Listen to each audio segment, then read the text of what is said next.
नमस्कार, हमारे YouTube channel में आपका स्वागत है।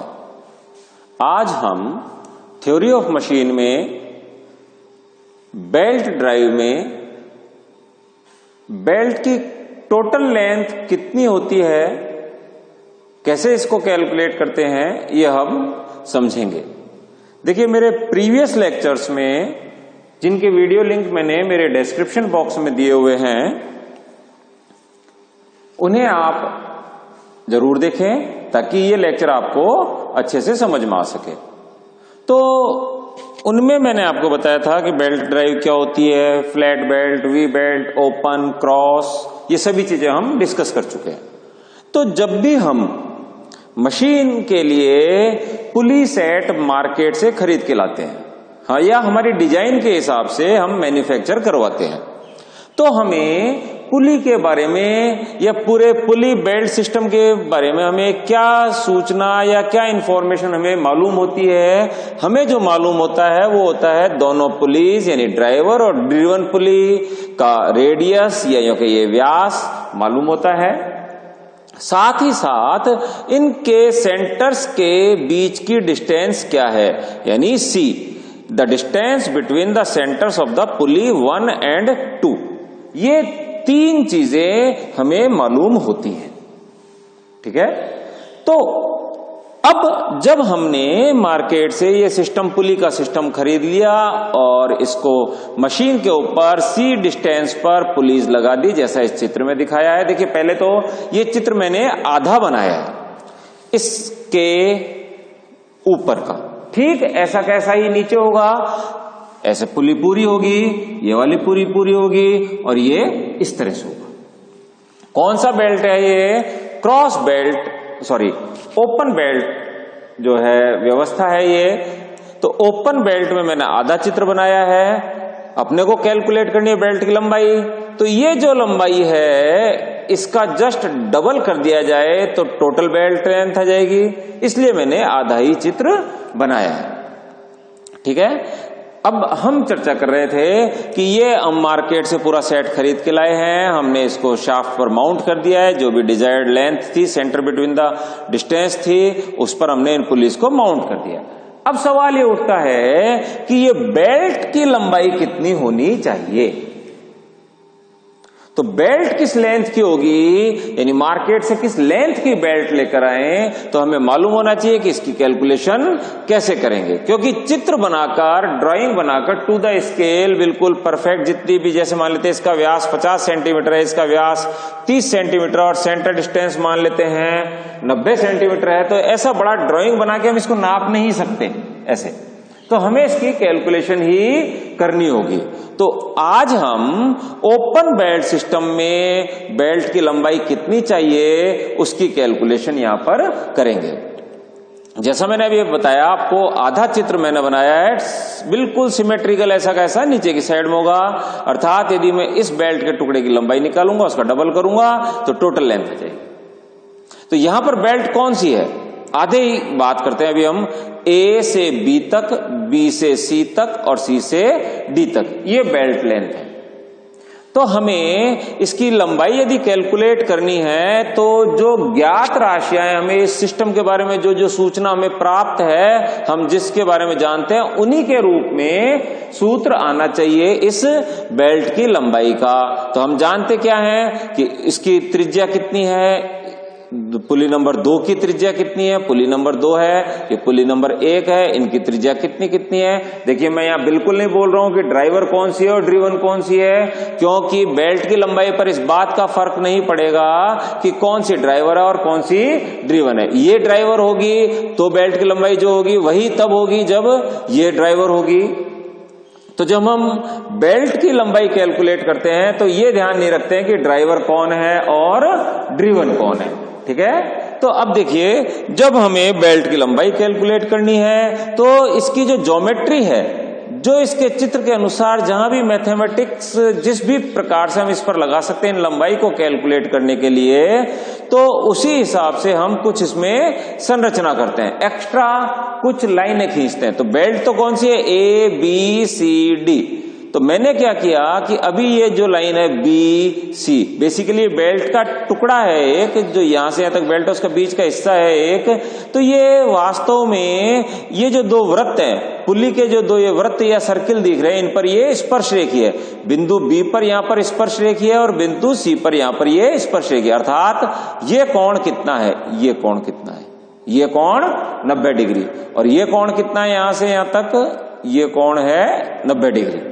तभी तो स्पर्श रेखा और त्रिज्या, ये त्रिज्या है, ये भी त्रिज्या है, यहां से यहां तक ये जो है ये त्रिज्या है, तो त्रिज्या और स्पर्श रेखा के बीच में कोण कितना होता है, 90 डिग्री। अब मैंने इसमें एक अलग संरचना और करी है, ये लाइन NO, अर्थात छोटी जो पुली है उसके केंद्र से बड़े पुली की त्रिज्या पर एक लंब डाला, अर्थात जो लाइन ON है ये इस त्रिज्या BM पर लंब है, यानी ये कोण कितना है, 90 डिग्री।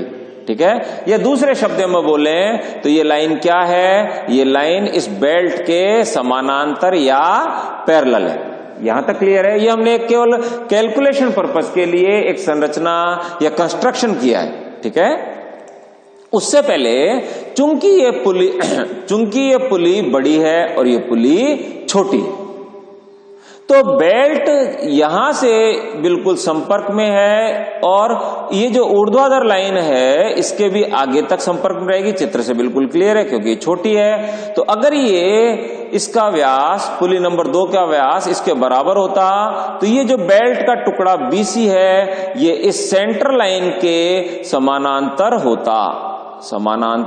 होता, अर्थात ये जो स्पर्श, जितने कोण पर ये स्पर्श कर रही है वो कितना होता, 90 डिग्री। लेकिन जब मैंने इसको छोटा किया, देखिए ये वृत्त अगर इतना इसके बराबर त्रिज्या का होता तो ऐसे होता। जब मैंने इसको छोटा किया, जो त्रिज्या, जो ये स्पर्श रेखा ऊपर थी या बेल्ट थी, वो अब नीचे आती जा रही है। ठीक है, जब नीचे आएगी तो यहां से इसका संपर्क हट जाएगा, अर्थात अब ये संपर्क बिंदु यहां पर है। इसके इधर तो बेल्ट पुली के संपर्क में है, कांटेक्ट में, इसके आगे इस बिंदु C से इधर संपर्क में नहीं है। ये थोड़ा आपको यहाँ कांटेक्ट दिख रहा है, चूंकि चौक मोटी होती है इसलिए हम इसको बिल्कुल क्लियर नहीं दर्शा पा रहे हैं यहाँ पर, लेकिन बेल्ट का संपर्क केवल D से C तक है और C से ये बेल्ट पुली से अलग हो गई। कहने का तात्पर्य क्या है, यहां पर एंगल जो ऑफ कांटेक्ट जो है इस आधे चित्र के लिए वो है पाई, यानी 90 डिग्री प्लस ये एक्स्ट्रा एंगल फाई, मैं इसको बोल रहा हूं फाई से।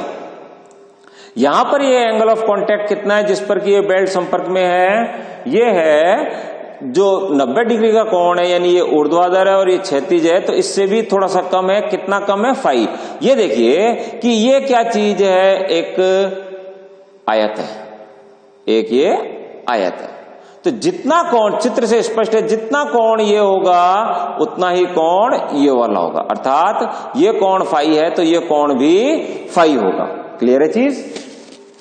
तो ये संरचना मैंने इसमें यहां पर बनाई है। यहां तक आपको सब कुछ समझ में आ जाना चाहिए। अब चित्र से क्लियर है कि ON बराबर BC, तो ON बराबर BC।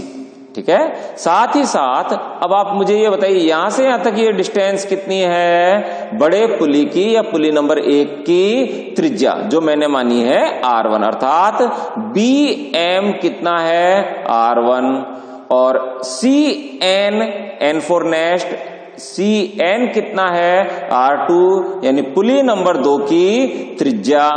ठीक है, तो अब ये बताइए ये कितना, R2, तो और ये दोनों लाइन कैसी हैं, समानांतर। इसका मतलब ये कितना, R2, अर्थात ये R2 है तो ये सारा R2 ही है, यानी ये R2 है। तो ये कितना बचा, यानी OM कितना बचा, यानी यहां से और यहां तक की ये O बिंदु है, तो यहां से और यहां तक की दूरी कितनी है, ये पूरी त्रिज्या माइनस ये वाली त्रिज्या, क्योंकि ये दूरी वही है जो ये है। तो इस पूरी में से मैंने इसको घटा दिया, यानी इसको घटा दिया, तो ये दूरी OM कितनी आई, R1 माइनस R2।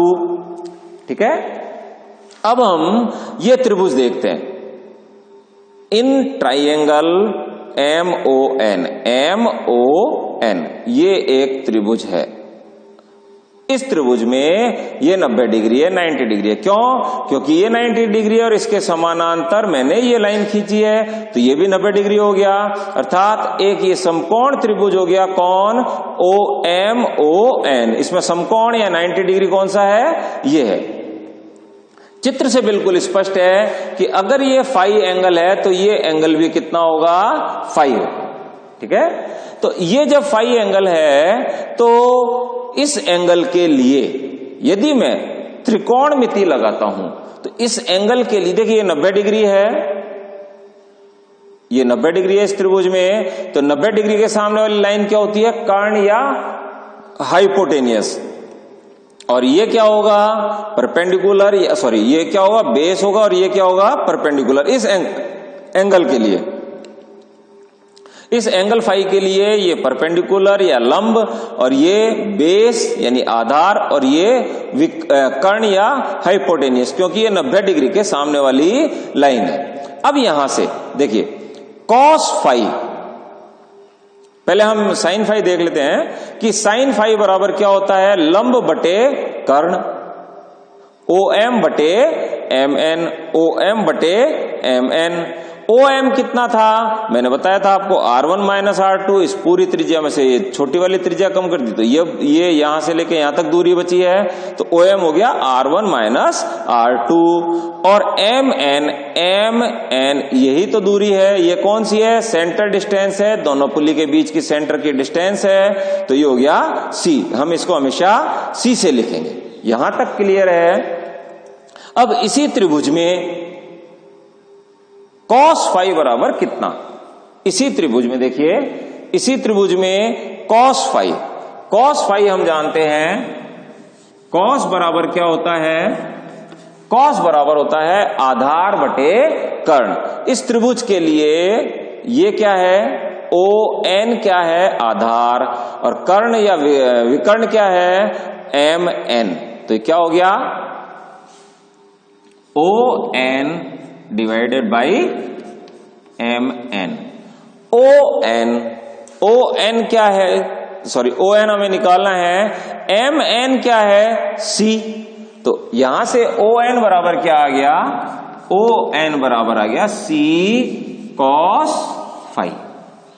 तो ये मैंने यहां लिखा है ON बराबर BC, यानी BC ले लो चाहे ON ले लो, ये C के रूप में यदि लिखना चाहूं तो क्या होगा? ON या ON बराबर BC बराबर C cos फाई।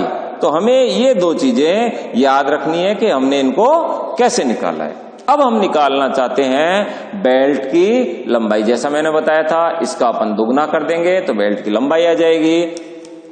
ठीक है, तो उसी हिसाब से मैंने लिखा है यहां पर कि लेंथ ऑफ द बेल्ट। देखिए बेल्ट की लेंथ अपन दो तरीके से निकालेंगे, एक तो बिल्कुल एक्यूरेट एग्जैक्ट, और एक लगभग। अभी आपको क्लियर हो जाएगा ये चीज।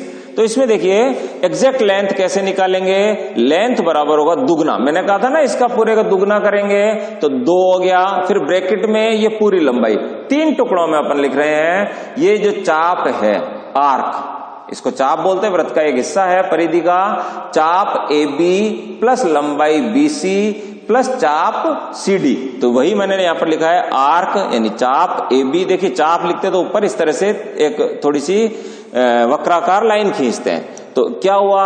ये लंबाई क्या है? Arc AB plus length BC plus arc CD, ये मैंने यहां लिखा। इसका दुगना कर दिया तो टोटल लेंथ आ गई। अब मैथमेटिक्स में हम जानते हैं कि आर्क यानी चाप की लंबाई बराबर क्या होता है? कोण R थीटा। मैं समझा देता हूं। मान लेते हैं कि ये वृत्त है और इस पे ये केंद्र पर मैंने 2 त्रिज्या बनाई जिनके बीच का कोण है ये थीटा एंगल। तो ये परिधि से A से B तक ये एक वृत्त मैंने बनाया, जिसकी त्रिज्या R है, इसकी त्रिज्या R है। ठीक है, ये वृत्त मैंने बनाया। अब इसमें A से B तक यदि मैं चलता हूं इस परिधि पर, तो ये कितनी लंबाई है? ये जो वक्राकार यानी जो कर्व लाइन है इसकी कितनी लंबाई है? तो हम ज्योमेट्री से समझते हैं कि इसकी लंबाई होती है ये लंबाई यहां से यहां तक, ये जो लंबाई है आर्क लेंथ, ये लंबाई होती है कोण गुणा त्रिज्या। कोण यहां पर हमेशा रेडियन में लिखा जाएगा, डिग्री में नहीं। मैंने आपको प्रीवियस लेक्चर में बताया था, यदि किसी भी सूत्र में एंगल आता है तो वो रेडियन में लिखा जाता है, अकेला एंगल। अकेला का मतलब ये कोई trigonometric function sine theta cos theta इसके साथ नहीं है, तो ये हमेशा रेडियन में ही होगा। अर्थात आर्क लेंथ क्या होती है, चाप की लंबाई होती है कोण गुणा त्रिज्या। तो अब ये एक चाप है ए बी, तो ये कोण कितना है, देखिए 90 तो ये और फाई ये, इसका मतलब 90 को अपन क्या लिखेंगे, π/2 रेडियन में।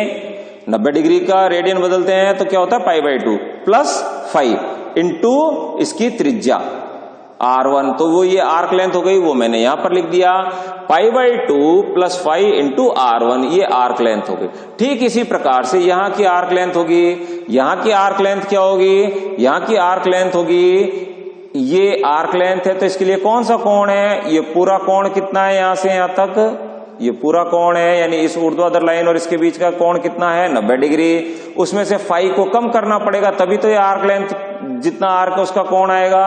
तो ये कितना हो गया π/2 माइनस 5, और इसकी त्रिज्या कितनी है R2।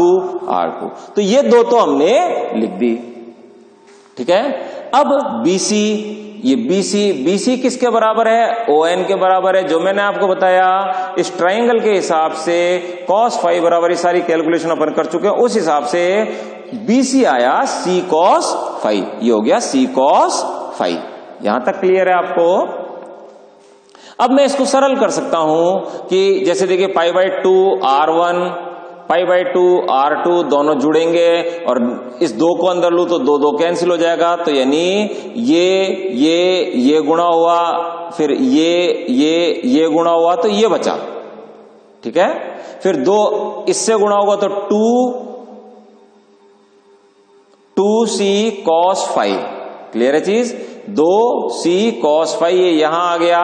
अब यहां से देखिए 2 फाई R1 फिर 2 फाई R2 माइनस का निशान है, तो 2 फाई कॉमन ले लिया तो R1 माइनस R2, यानी सीधी सी बात है। इसको यदि मैं सरल करता हूं, इनको खोलता हूं, तो ये समीकरण आ जाएगी। अब देखिए R1 R2 हमें पता है, इनकी त्रिज्या क्या नहीं पता, C हमें पता है, इसके बीच की दूरी भी हमें मालूम है, मैंने शुरू में बताया था, सूचना हमें पता है। इसका मतलब क्या नहीं पता, फाई। तो फाई अपन कैसे निकालेंगे, फाई यहां से निकालेंगे, ये मैं आपको बता चुका हूं। R1 R2 आपको मालूम है और C आपको मालूम है, तो यहां से हम इस सूत्र को यूज करते हुए फाई का मान निकाल सकते हैं। तो वो फाई का मान मैं यहां पर रख सकता हूं। अब सवाल ये है कि cos फाई का मान कैसे निकालें। जब फाई का मान निकाल लिया, मान लेते फाई का मान आता है 30 डिग्री, तो cos 30 डिग्री यहां लिख सकता हूं, यानी इस सूत्र में अज्ञात राशि क्या है, केवल फाई है। फाई का मान मैं यहां से निकाल सकता हूं, हमें R1 R2 और C मालूम है, ठीक है। तो इस प्रकार से हम बिल्कुल एक्यूरेट बेल्ट लेंथ निकाल सकते हैं। चूंकि यहां पर हमें ट्रिग्नोमेट्री फॉर्मूला यूज करना पड़ेगा, फिर उसकी वैल्यू देखनी पड़ेगी, तो हम चाहते हैं कि ये फाई की वैल्यू सीधी ही लगभग आ जाए। तो अब हम पढ़ते हैं अप्रोक्सीमेट लेंथ, ठीक है। जो मैंने वहां लिखा है साइन फाई बराबर R1 minus R2 upon C, वो मैंने यहां पर लिख दिया है साइन फाई बराबर R1 minus R2 upon C। अब देखिए आपने मैथमेटिक्स में पढ़ा होगा ट्रिग्नोमेट्री में कि यदि कोण का मान, कोण मान लेते थीटा, कोण थीटा का मान बहुत कम है तो साइन थीटा बराबर थीटा होता है। शर्त यह है कि एंगल किस में नापा गया है, रेडियन में। यदि थीटा का मान बहुत कम है तो साइन थीटा बराबर थीटा होता है, सॉरी साइन थीटा बराबर थीटा होता है। ये चीज क्लियर है, ठीक है। तो यहां पर भी चूंकि इनमें इन जो पुलीज हम लगाते हैं, या तो इनके बीच की सेंटर डिस्टेंस ज्यादा होती है, या इनके जो व्यास या त्रिज्या होती है पुलीज की, इनमें बहुत ज्यादा अंतर नहीं होता है। अर्थात ये जो दूरी है ये बहुत कम होती है और ये दूरी सामान्य तौर पर ज्यादा होती है। इसका मतलब फाई का मान बहुत कम होता है। अतः हम बहुत एक्यूरेसी से लगभग ये मान सकते हैं कि साइन थीटा का मान कम होता है, यानी इनडायरेक्टली बात यहां दूसरे रूप में बात करें, यानी इस फाई का मान बहुत कम होता है, इसलिए हम ये मान सकते हैं कि साइन फाई बराबर फाई, यानी इस साइन फाई को मैं फाई ही लिख सकता हूं। इसका मतलब फाई का मान कितना आ गया, फाई का मान आ गया यही आएगा कि साइन फाई बराबर मैंने फाई रख दिया, तो R1 minus R2 into C, sorry R1 minus R2 upon C. तो देखिए इस सूत्र में फाई का मान हम अब क्या रखेंगे, R1 माइनस R2 अपॉन सी। लगभग क्यों कह रहा हूं मैं इसको, लगभग इसलिए कह रहा हूं क्योंकि हमने एक ये अजम्पशन माना, एक परिकल्पना करी जो व्यवहारिक भी है कि फाई का मान बहुत कम है, इसलिए हमने साइन फाई बराबर फाई कर दिया था। अब ये देखिए कि कॉस फाई भी है यहां पर, ये कॉस फाई है। अब इस कॉस फाई को भी हमें मान रखना है इसका कॉस फाई का। तो हम जानते हैं ट्रिग्नोमेट्री से कि कॉस स्क्वायर थीटा बराबर कितना होता है, कॉस स्क्वायर थीटा बराबर होता है साइन स्क्वायर थीटा। देखिए एक मिनट, कॉस स्क्वायर थीटा बराबर होता है 1 माइनस साइन स्क्वायर थीटा, या आपने जो स्टैंडर्ड रूप में इसको पढ़ा होगा cos square theta plus sine square theta बराबर 1। ठीक है, तो मैं कॉस थीटा की वैल्यू निकालना चाहूं तो साइन को उधर कर देता हूं, हमारे पास यहां पर थीटा की जगह क्या है, फाई। तो फिर यहां से देखिए यहीं के लिए कॉस स्क्वायर फाई बराबर ये होता है। ठीक है, तो कॉस फाई बराबर कितना हो जाएगा, 1 माइनस साइन स्क्वायर फाई का अंडर रूट। इधर से इसको हटाएंगे तो ये अंडर रूट होगा, अंडर रूट को मैंने पावर 1/2 लिख दी। तो वो चीज मैंने यहां पर लिख दी कि कॉस फाई बराबर 1 माइनस साइन स्क्वायर फाई का स्क्वायर रूट, यानी 1/2। अब हम जानते हैं कि साइन फाई की वैल्यू कितनी है, साइन फाई की वैल्यू है R1 माइनस R2 अपॉन सी। और देखिए चूंकि फाई का मान बहुत कम है तो साइन फाई का मान भी बहुत कम होता है। आपने मैथमेटिक्स में बाइनोमियल थ्योरम पढ़ी होगी। विस्तार करते हैं हम एक सीरीज का, तो बाइनोमियल थ्योरम के हिसाब से इसका विस्तार क्या होगा, 1 माइनस जो पावर होती है वो आगे आ जाती है, ये टर्म जो होती है ये यों की हो जाती है, फिर इसके बाद में हायर टर्म आती है और इसकी पावर, फिर इसका स्क्वायर, फिर इसका क्यूब। तो चूंकि ये बहुत कम है तो इसका स्क्वायर, क्यूब और भी कम हो जाता है, तो हम उनको नगण्य मान लेते हैं, नेग्लेक्ट कर देते हैं, केवल एक ही टर्म इसको रखते हैं। तो इस हिसाब से लगभग देखिए हम कुछ ना कुछ मानते जा रहे हैं, लगभग करते जा रहे हैं, यहां भी इनको छोड़ दिया, इसलिए इसको बोलते हैं हम अप्रोक्सीमेट लेंथ। इस सूत्र से जो ज्ञात करेंगे और अंत में ये जो सूत्र आएगा इसमें थोड़ा सा फर्क होगा, लेकिन वो नगण्य होगा। तो यहां से कॉस फाई की वैल्यू कितनी आ गई, कॉस फाई बराबर आ गया 1 minus half sine square phi. ठीक है, बाकी की टर्म हमने नेग्लेक्ट कर दी। अब हम जानते हैं कि साइन फाई की वैल्यू कितनी है, R1 माइनस R2 अपॉन सी, वो मैंने यहां पर रख दिया। साइन फाई की वैल्यू कितनी है, R1 माइनस R2 अपॉन सी, ये स्क्वायर, तो इस पूरे का स्क्वायर हो गया। यानी अभी हमने क्या किया है, अभी हमने केवल और केवल फाई का मान और कॉस फाई का मान निकाला है। किस रूप में, जो हम राशियां जानते हैं, जिनका मान हमें पता है, उनके रूप में। देखिए साइन फाई की वैल्यू लगभग कितनी आएगी, साइन फाई के बराबर, इसलिए R1 minus R2 C upon C. Cos phi की वैल्यू कितनी आई, 1 minus half R1 minus R2 upon C का होल स्क्वायर। ये सब अपन पढ़ चुके हैं। अब इन लगभग मानों को हम इनमें रख देते हैं। देखिए इस सूत्र में अब इन जो भी मान आए हैं उनको हम इसी में रखते हैं। तो पाई R1 प्लस R2, पाई R1 प्लस R2,